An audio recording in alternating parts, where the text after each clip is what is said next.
Yeah.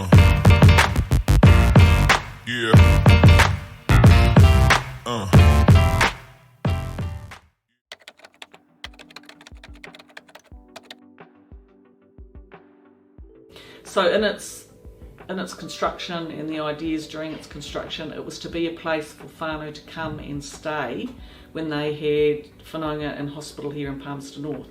So if you think in those days, Palmerston North was known as a base hospital. There was no hospital in Levin or Otaki. There was a small hospital in Dannevirke. But the idea was that and they wanted it to be a marae type space. Yeah, so it was a place that they could come to, they could have kai, they could sleep overnight if they needed to, because it was a journey in those days. You used to come to Palmerston North on the train. If you drove, and the shortest route was through Aupiki, but there was a toll at the bridge because the Acres owned the old bridge. The swing bridge? The swing bridge. Oh, wow. Yeah, so there was a toll to go across that bridge. Originally it was supposed to only be 2 stories.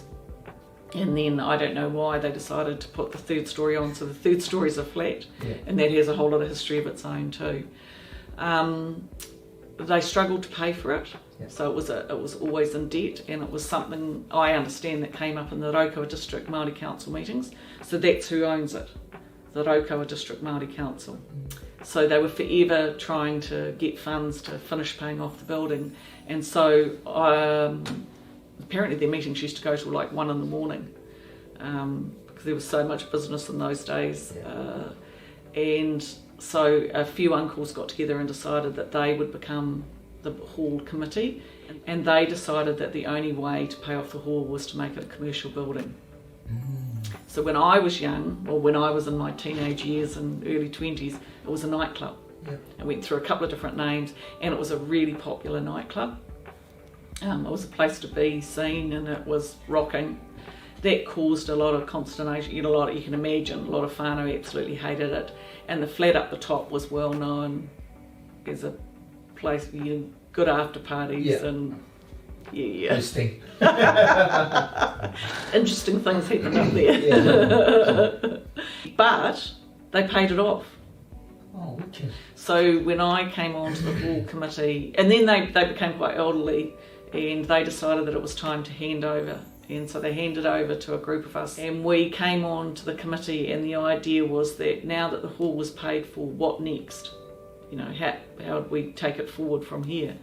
And we were really lucky. It really was a stroke of luck that Tuananga Aotearoa at the time was looking for an appropriate place and space for them, and so they took it over and turned it into an art space. And then we managed to buy the land next door, which had been it